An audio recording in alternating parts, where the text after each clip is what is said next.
बोलिए श्री सीताराम जी महाराज की जय।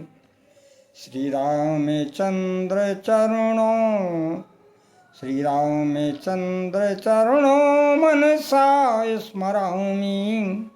श्री रामचंद्र चरणों वचसा गृणामि। श्री रामचंद्र चरणों शिरसा नमामि। श्री रामचंद्र चरणों शरणं प्रपद्ये। बोलिए सद्गुरु भगवान की जय। जब समुद्र के ऊपर सेतु बनने लगा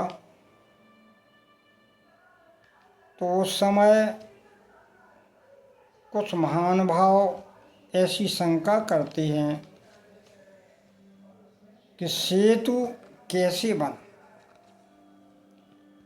क्या नल नील के स्पर्श से बना? क्या पत्थरों में ही ऐसा गुण था जो जल के ऊपर तैर रहे थे, अथवा समुद्र का कोई प्रभाव था? तो जब समुद्र प्रकट हुआ भगवान के सामने तो स्वयं समुद्र भगवान से कह रहा है कि हे भगवान, आपकी सेना में नल नील नाम के दो बंदर हैं, जिनके स्पर्श करने से बड़े बड़े पहाड़ पानी में तैर जाते हैं, डूबते नहीं हैं। तो महाराज आप पुल बना लीजिए। लेकिन उनके स्पर्श से ही पुल नहीं बनेगा। राम जी बोले फिर कैसे बनेगा?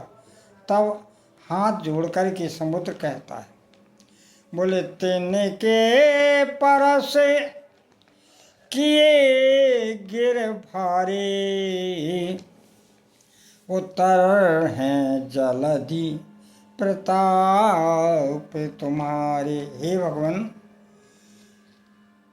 यद्यपि उनके स्पर्श से जल में पत्थर तो उतर आएंगे, परंतु फिर भी आपकी कृपा का आश्रय होगा तो पुल बन पाएगा, नहीं तो नहीं बन पाए। और आगे भी स्वयं कहता है कि मैं पुण्य और धर प्रभु प्रभुताई, मैं पुण्य और धर प्रभु प्रभुताई, ओ कर हूँ बल अनुमान सदा ही। हे भगवान, हम भी आपकी कृपा से जो अपना बल लगाएंगे तो तभी संभव होगा जब आपकी कृपा उसमें लगी हो। समुद्र भी ऐसा कहता है। तो जब श्री जाम्बन जी ने नल नील से कहा कि देखो भाई, तुम्हें जो शापित है उसकी कथा तो बताओ। तब नल नील ने कहा कि जब हम बचपन में थे तो इसी अरण्य में एक पहाड़ के ऊपर एक महात्मा का निवास था। वो ब्रह्म चिंतन किया करते थे और भगवान के दिव्य श्री विग्रह का ध्यान करते थे। तो जब वो ध्यान में बैठते थे तो चूंकि हम नासमझ थे, इसलिए हम उनके श्री विग्रह को जल में डुबो देते थे। तो महात्मा ढूंढते थे, बहुत परेशान होते थे। एक दिन उन्होंने ध्यान रख के देखा तो उन्हें बात सारी समझ में आ गई। तब उन्होंने हमें शापित कर दिया कि अरे बानर, अब तुम जिस पर्वत को, जिस पहाड़ को, को स्पर्श करोगे वो जल में डूबेगा नहीं, उतराता रहे। तो जब ये कथा नल नील ने बताई तो जामन जी ने कहा तो ठीक है, तुम पहाड़ को स्पर्श करो, बानर ले लेके जो है जल में डालेंगे तो पुल बन जाएगा। अब जब नल नील के स्पर्श किए हुए पत्थर समुद्र में गिरने लगे, लेकिन समुद्र की लहरों से वे बिखरने लगे, स्थिर नहीं हो रहे थे। तब भगवान ने विचार किया कि हमारे वानर बड़े परेशान हो रहे हैं, चल के देखें तो भगवान श्री राम जी स्वयं वानर दल में आए और कहा, पुल नहीं बन रहा है क्या? हाँ, बोले प्रभु, जब तक आपकी कृपा नहीं लगेगी पुल नहीं बनेगा, ये जामवंत जी ने कहा। तो राम जी ने कहा कि भाई, जो महात्मा साधना करते थे, हमारा नाम का स्मरण करते थे, उनमें इतनी शक्ति आ गई कि उनकी वाणी का प्रभाव उन बानरों पर हो गया, जिनके स्पर्श करने से पत्थर तैरने लगे। तो हम ही देखें, हम तो स्वयं भगवान हैं, हमारे हाथ से कोई पत्थर तैरता है कि नहीं? कि ये लोग सभी झूठ कहते हैं कि तुम्हारा प्रताप लगेगा। तब राम जी ने एक छोटा सा पत्थर उठाया और समुद्र में फेंक दिया। वस्तुतः वो पत्थर डूब गया। अब तो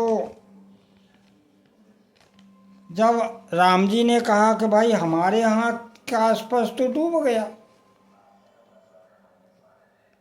तो हनुमान जी बोले महाराज, आपकी भुजाओं का जिसे आश्रय होगा वो तो उबरेगा, और आप अपनी भुजाओं से जिसे दूर कर दोगे तो वो तो डूबेगा ही, इसमें कौन सी बात है? तब हनुमान जी बोले समझ में बात आ गई।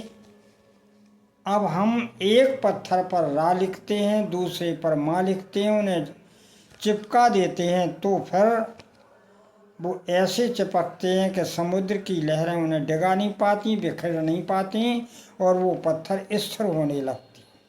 वस्तुतः पुल का निर्माण होने लगता है। तब हनुमान जी ने हाथ जोड़ के कहा, प्रभु देखो ना, आपका ही प्रताप लगा तभी तो पुल बनने लगा। क्या कहते हनुमान जी?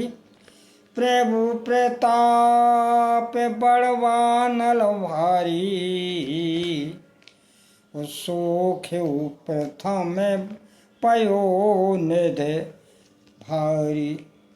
हे भगवान, आपके प्रताप से ही ये सब संभव है। वो हनुमान जी नहीं कहते हैं, जामवंत भी नल नील से कह रहे हैं। कहते हैं, राम प्रताप सुमर मन माही, ओ करहो से तू प्रयास कछु नाही। हे नल नील, राम जी के प्रताप को हृदय में धारण करके प्रयास करो, निश्चित ही पुल बनेगा। कोई विशेष प्रयास करने की जरूरत नहीं, ऐसा जामवंत जी ने कहा। सारे बानर दल में सभी कहने लगे एक साथ। क्या कहने लगे? बोले, सुन कपि भालू चले कर हुआ, ओ जय रघुवीर प्रताप समूहा। सभी वानर भगवान के प्रताप का बखान करते हुए जय जयकार करने लगे। तो गोस्वामी से पूछा, तो महाराज फिर समुद्र में पुल बना कैसे? तो गोस्वामी जी बोले अब ये बात समझ में नहीं आई, देखो ना। बोले, मैं माया न जलद की बरनी, ओ पाहन गुण न कपिन की करनी। ना तो ये महिमा समुद्र की है, ना पत्थरों का गुण है, ना नल नील की कोई प्रभुता है। बोले फिर? बोले, श्री रघुवीर प्रताप ते सिंधु तरे पाषाण, उते मति मंद जे राम तज भजय जाए प्रभुआन, भजय जाए प्रभुआन। गोस्वामी कहते हैं कि जो ऐसे भगवान के स्वरूप का चिंतन नहीं करते, भगवान की पावन लीलाओं का श्रवण नहीं करते, दिव्य झांकी का चिंतन नहीं करते, मानो ब्रह्मा ने उन्हें मतिमंद बनाया है, उनका जीवन को धिक्कार है।